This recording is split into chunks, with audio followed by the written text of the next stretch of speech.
Thank you. Thanks for having me. I was told to wear my parka on stage, by the way, so you guys can see what it's like to be in a New York City winter, but decided not to.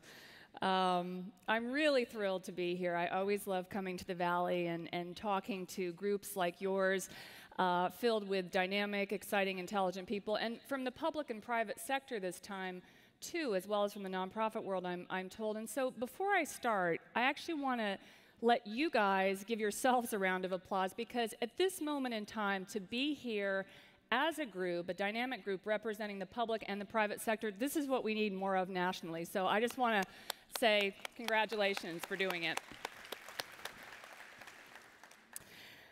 So this is a very important moment economically, I think, in American history right now. And I think that we're at a turning point. You know, we've come through several years now of the financial crisis, the recovery, a strengthening recovery in some places, like the Valley in many cases, but not everywhere.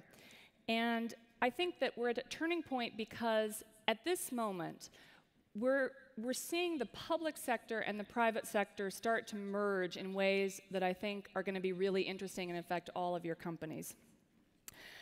From where I stand here in Silicon Valley today, I see a really strong recovery, and I actually had the privilege of looking at the index that you all put out. It's fascinating, the amount of growth hubs that there are here. I can see it every time I come. There are new buildings, a new sense of dynamism. But there's also a tremendous amount of bifurcation. I spend most of my time on the road, actually, visiting other cities in the US and other parts of the world. And I can tell you that in many places, the recovery does not feel as strong as where I'm standing here. It's a schizophrenic recovery, and I think that actually you can probably see that in your local communities as well. It's a very high-low economy that we're in. People at the top have a lot. They're doing very well. There's plenty of jobs at the low end, but there's not a lot in the middle, as I'm often writing in my column. And you can see it actually in the most recent economic figures. You know, we had 5% growth last quarter, but we're probably on track for about 2 and change this time around. Consumer spending is down even as consumer incomes are starting to tick up a little bit, which I think just speaks to that sense of bifurcation and schizophrenia in this recovery. It's a recovery, but it's not like one that we've ever known before. And even here in the heart of really what is America's growth engine, Silicon Valley, I can see that bifurcation. Businesses, I know, often are not able to find all the skill sets that they need, particularly at the middle end. The public services that have made America boom for the last 50 years are in need of repair. We have problems with infrastructure, with education. And there's a sense, too, I think at a more existential level, that America as a place where anyone can get ahead if they just work hard enough is really under attack. I think that that sense of the American dream of mobility is something that is wanting. I hear that from people wherever I go. It's interesting. It's no accident, actually, that a 693-page book by a French academic on inequality, Thomas Piketty's Capital in the 21st Century, was on the Amazon bestseller list for several weeks last year. That's kind of amazing, you know, for a book of that size. I read about a third of it. I'll admit I could not make it through the whole thing. Maybe some of you all did here. But you don't have to. You just have to read the first chapter to understand that this is an idea that has taken hold, that we're in a world that is bifurcated and will become ever more bifurcated, that things are going to be getting more unequal in society before they become less so. I think one thing that I always notice is that no intellectual idea will take hold in the public conversation unless it resonates with people's everyday experience of their lived life. And I think that this idea really has taken hold now of two Americas, if you will. So you can argue about those statistics on inequality and where they come from and how they're going to play out. But one thing that no academic or business person that I know of will argue with is the fact that for about the last decade, middle incomes in this country, middle-class incomes, have been stagnant. They've been basically flat. And that has huge implications, obviously, for all of us in business and in the public sector.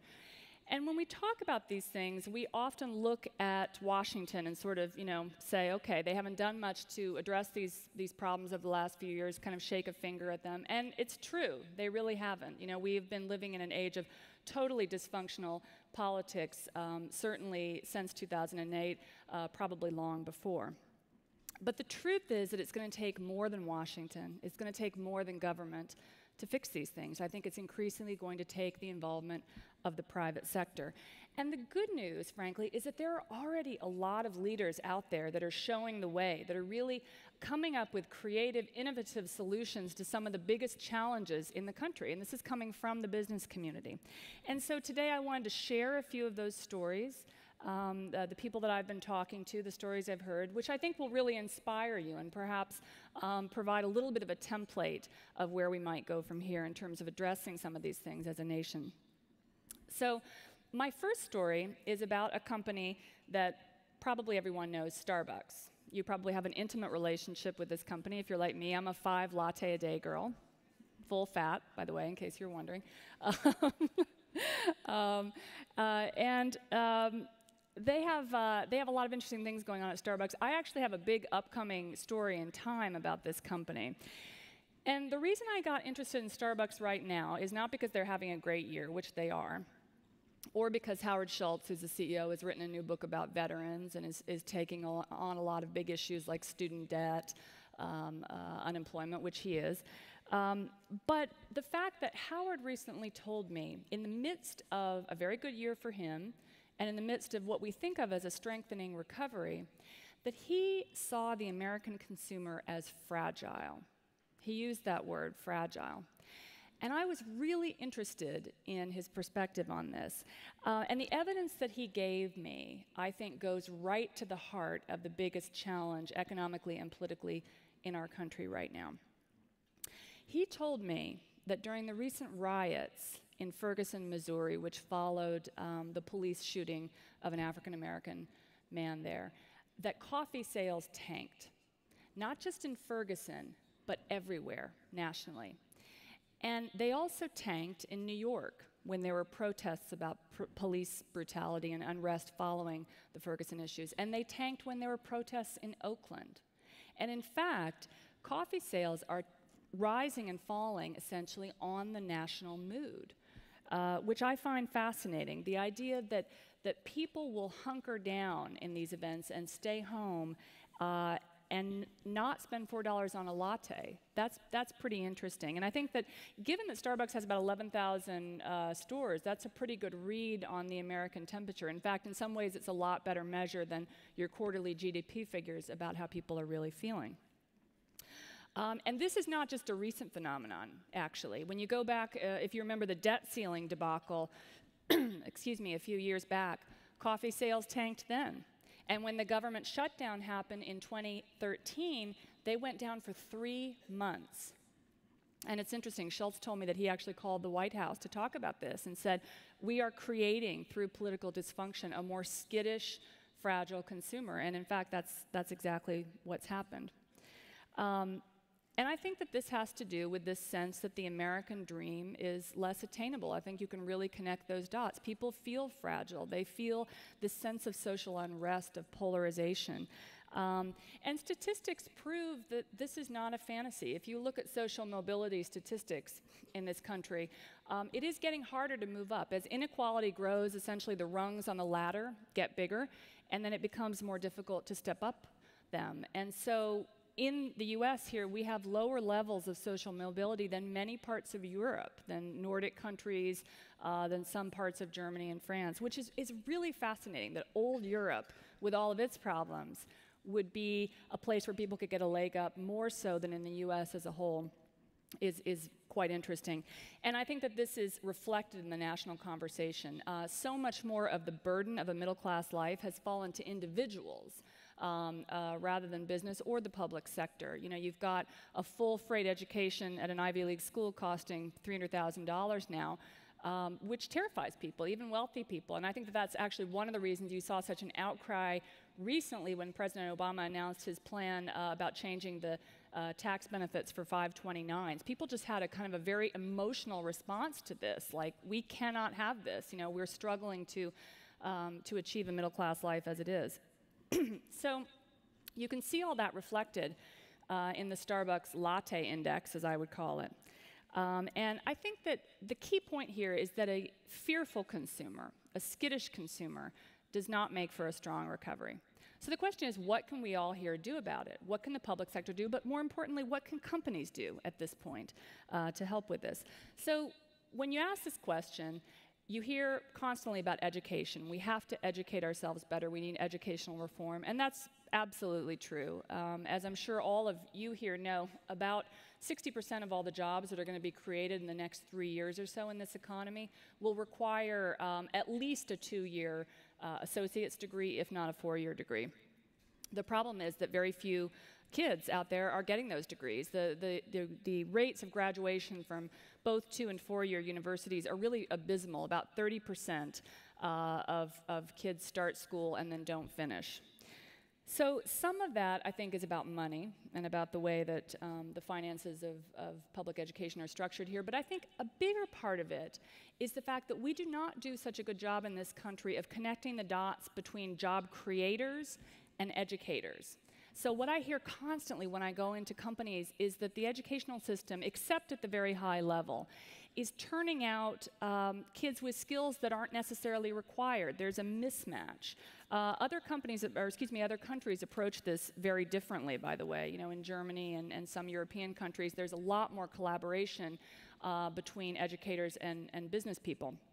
But the upshot is that this is having a big effect on our economy. There's a Harvard economist, Rosabeth Moss-Kanter, who thinks that about 1/3 of all of the unemployment created since the Great Recession has to do with this mismatch of skills, of what educators are providing and what companies actually need.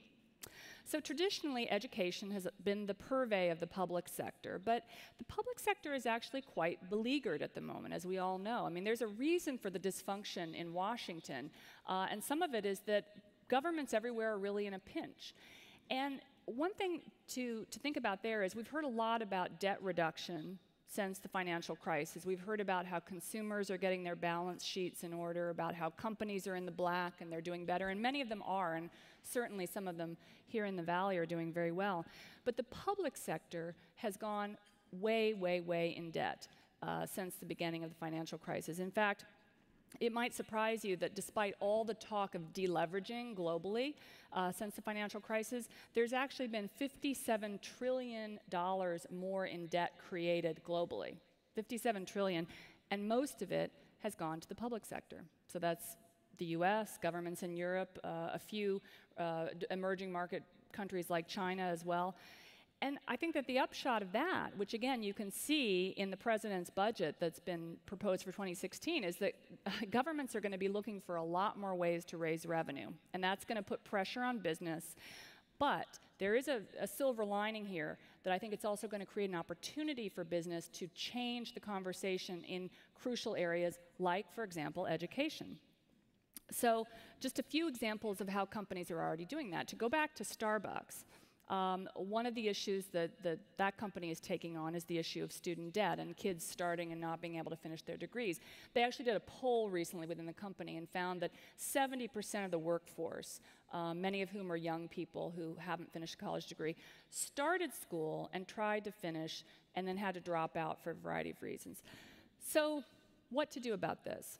The company put their best business minds on it, and the solution was to team up with Arizona State University, which has a big online curriculum. And Starbucks is now going to pay for any employee that wants to complete an online degree in their own time to do that through Arizona State, and they will pay for that. And that's not an insignificant cost. It's probably going to be tens of millions of dollars over the next 5 to 10 years. But the company believes that it's actually going to get that money back fairly soon in higher retention costs, or lower retention costs, in the fact that their service levels are higher, which allows their margins to grow. So this is really a win-win. And it's interesting because already, just in the last few months since this program was announced, 1,500 kids have taken up the offer. And even more interestingly, the number of applications that Starbucks is getting and the quality of the applications is increasing. So this has become a recruiting tool for them. And perhaps more importantly, it's a kind of a stealth way to reform education. I actually spoke with Grover Norquist, of all people, the conservative tax politico, who lauds this program, as do many liberals. It's interesting. It's, you get a lot of praise from both sides of the aisle. He lauds it because he sees this as a kind of a back-end reform of education, that not only are you helping people get a leg up, but you're changing the cost curve of education. You're helping to legitimize online education since Starbucks has such a huge workforce. And I think that you're probably going to see a lot of companies starting to copy those things. So there are many other stories like this, not just in the college arena, but also in the K through 12 arena. And one of the most inspiring stories, actually, I've heard and covered about private sector involvement in education and educational reform is about a set of schools called the P-Tech schools, Pathways in Technology schools that were started by IBM. And there are a number of other tech companies involved in these schools, Cisco, Dell, I'm sure many others in the Valley. There are dozens on board now.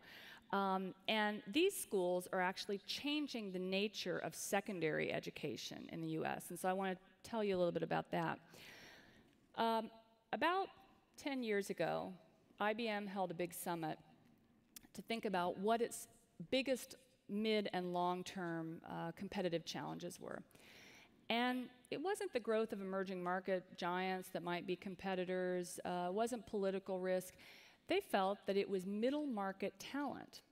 That like many companies, they felt they could find plenty of PhDs, plenty of very high-end engineers, and they could find plenty of folks at the low end, but they were not that core group, there was not that core group in the middle to do those $50,000 or $60,000 a year jobs anywhere, not just in the US, but anywhere. And so they didn't see those coming out of the talent pool from US high schools and community colleges, and so they thought, well, we have to change this. We have to fix this situation ourselves. So the company did something interesting. It went into the public sector, and it hired a guy named Stan Litow, who used to be the vice chairman of New York City Public Schools.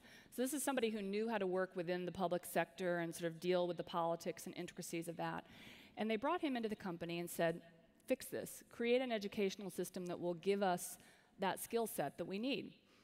And over the next couple of years, Stan worked with people in the public sector and also the private sector. He looked at the kinds of skills that IBM needed, which of course were more mathematical, more technical, stronger STEM education, but also stronger communication skills, stronger teamwork skills. You know, they needed kids that could come out and sit in a room, sit at a table with all of you and convince you of things and share their ideas.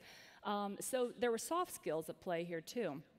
And it's interesting, in these P-Tech schools now, which I've observed a number of times, there's a class called workplace learning, where kids go in and they create virtual companies. And they actually, it's interesting, they interact globally with other virtual companies created by other high school kids. And they really learn what it means to work in a Fortune 500 environment, to work in a professional environment and communicate your ideas. So there's this practical aspect of taking skills and really connecting them to what companies need in real time. So these schools got started in New York first under Mayor Bloomberg. They were launched first in Crown Heights, which is a sort of a socioeconomically beleaguered neighborhood in Brooklyn. And then throughout the rest of the city, they were launched in Chicago under Mayor Rahm Emanuel. There's several of them there now. And there are now dozens more spreading all over the country.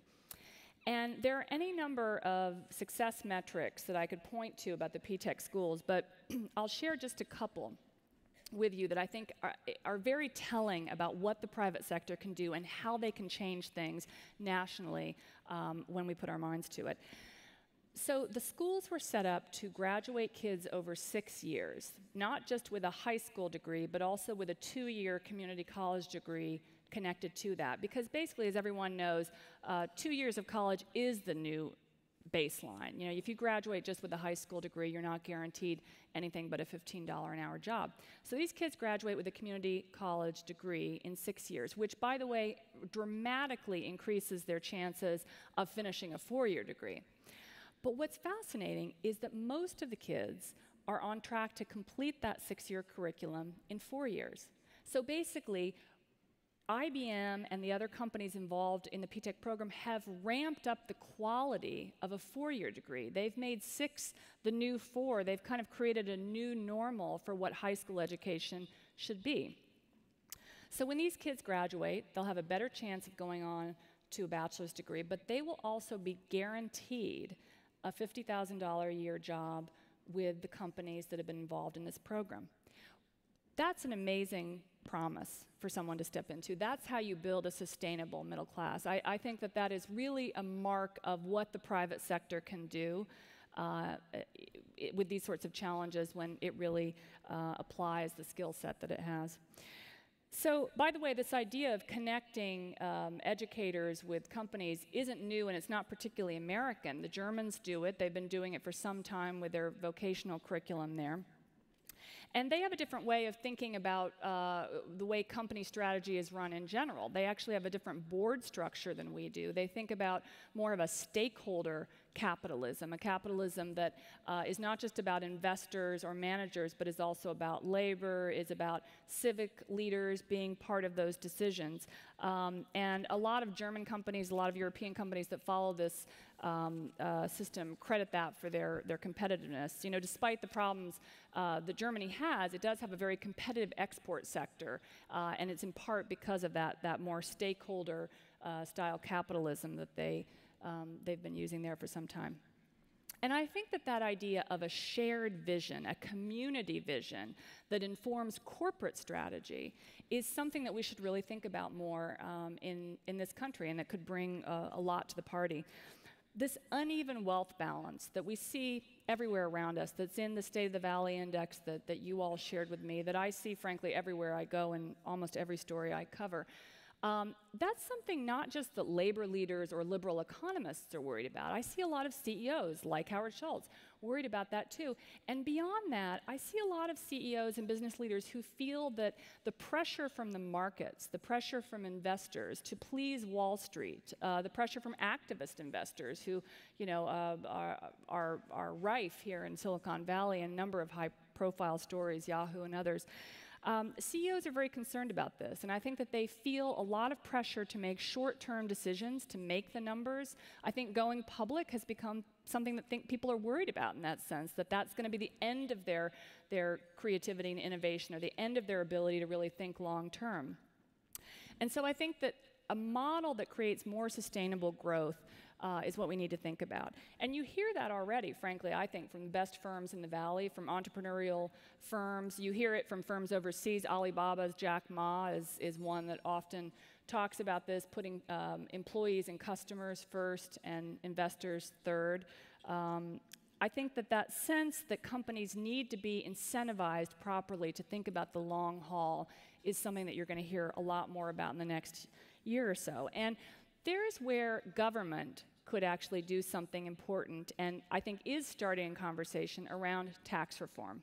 So if you just look at Obama's new budget, 2016 budget, it's all about tax reform. It's all about the tax conversation, and I think that will be the big economic issue that the public and private sector will be wrangling with, or hopefully coming together on in 2016. There was an interesting study done a couple of years ago at the Harvard Business School. The business school asked all of their alumni, who represent, of course, many of the top business leaders in the country, to come up with the one thing that would make them feel better about investing in America. And what they said, of course, was tax reform.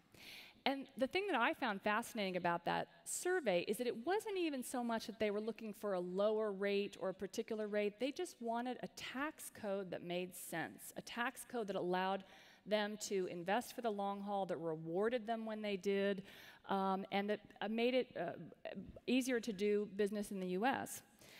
So as everyone here knows, business is very much in the black. There's $2 trillion on the balance sheets of American companies right now, and a lot of it is being held overseas. And one of the things that the president is obviously trying to do is get some of that money back. And I think that there's going to be a lot of political wrangling about the details of that plan in the next few weeks. But this core idea of taking some of that money and trying to bring it home, trying to incentivize companies to bring it home, and then to invest in infrastructure is a great idea. Because that is the thing that I keep hearing from people, particularly when I travel abroad. You know, I was in Davos, I've been in Beijing in the last year, and you talk to American business people who are doing work there, and they say, look around. You know, the infrastructure is dramatically better even in emerging markets than it is here at home.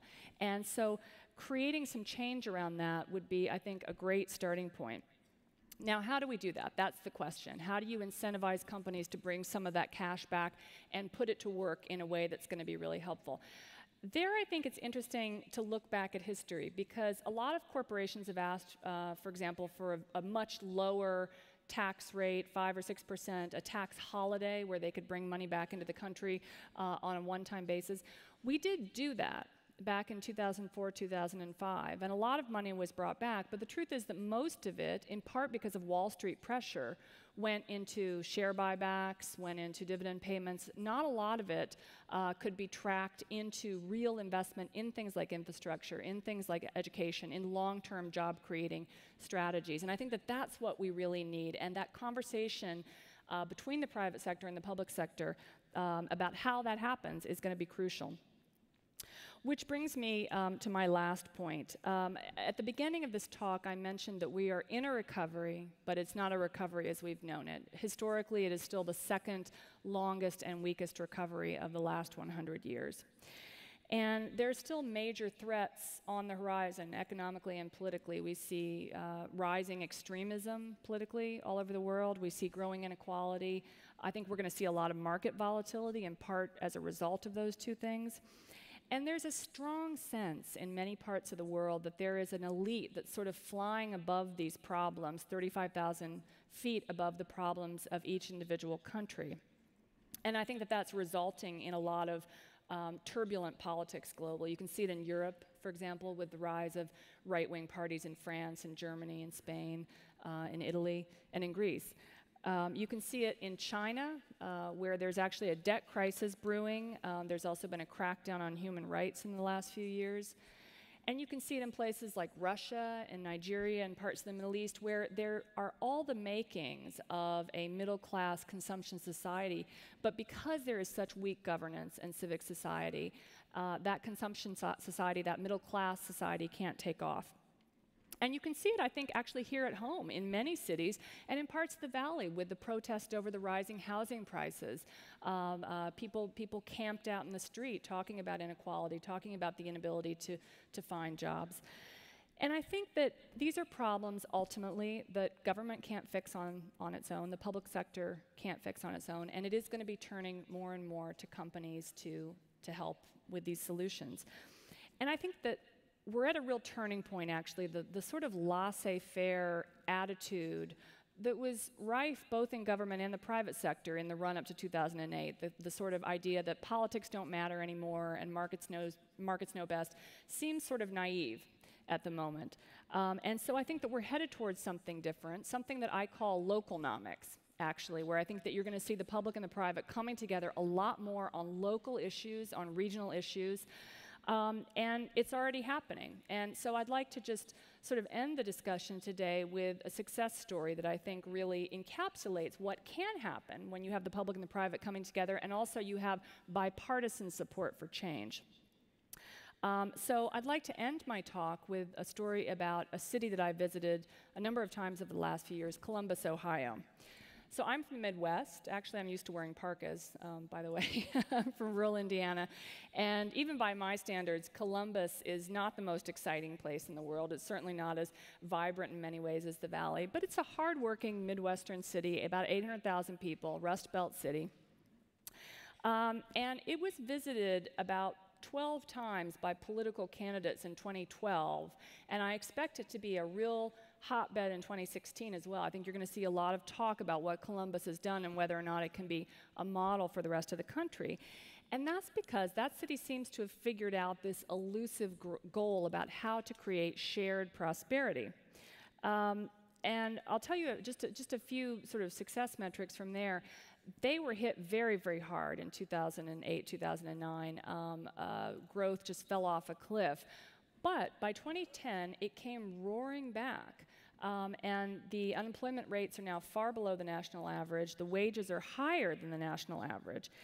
And this is because of the coming together of the public and the private sector. So Columbus started from a pretty good base. It has a diversified economy. Like the Valley, it has a lot of strong educational institutions, a lot of research institutions, and it also has manufacturing, services, retail, so there's a nice diversified mix in there. And there's a talent pool. You've got kids coming out of about 60 different institutions coming into these companies. So the building blocks are there. But what really set Columbus apart from many other cities that fell off a cliff in 2009 was the steps that it took collaboratively after that. So Columbus has a Democratic mayor. He's a 4-term mayor, actually, been in office a long time, and he was known for being particularly fiscally responsible. He was a liberal, but he was somebody that actually by mandate had to balance the budget each year. So in 2009, Mayor Coleman was faced with having to cut 30%, about $100 million, out of the city budget in order to make that mandate of balancing it. And he did all the easy stuff. He did the back office cuts and the furloughs, cutting red tape. He put people on reduced pensions, cut back trash pickups, closed recreational centers, all of that. But things were still getting worse, not better. So at that point, Columbus was at a crossroads, and they basically had to decide what kind of city are they going to be. Are they going to be an also-ran Midwestern city, or are they going to really change the paradigm and do something different? And so they opted for the latter, and what Mayor Coleman did was go to the city fathers, many of whom were conservative business people, and say, we need a tax hike. It's going to be the first one in 27 years. Wasn't popular, but he said, if you will get behind me on this, I will create a round table where business can actually decide where some of that money is going to go. And that's what they did. They created a growth roundtable for the community in which the city fathers, mostly Republicans, got behind him. They got the newspaper, which was also conservative, to get behind him. He won an election on this pro-tax platform. But then when the tax increase went through, the vast majority of it, because of the goals set by the business community, was put into things like downtown renovation, improvement of transportation, improvement of infrastructure. There was a lot done to bolster the educational system and retrain workers as well. And the result is that Columbus, Ohio, has now created 60% of all the new jobs created in Ohio since the crisis. So that's really quite an incredible turnaround story for this kind of city. It's fascinating. It has brought in knowledge workers. It's actually become a magnet. It actually has the 3rd highest level of fashion and retail product designers now after New York and LA, which again is kind of an amazing thing for a Midwestern middle-sized city like this. It's become a target for Chinese outbound investment. There are any number of other success metrics I could give, but suffice to say, this is a city that has turned around its fortunes, and it did that largely because the public and private sector came together. So that's local-nomics. To me, that's the power of what a single city can do, the kind of model it can provide for a nation. And as I look around, I think if a Midwestern Rust Belt city can do this, there is no doubt to me that with all of the skill sets and all the talent here in the Valley, that communities here can do the same thing. So I'd like to leave you with that hopefully positive note and say good luck for the rest of the conference, and thank you for having me.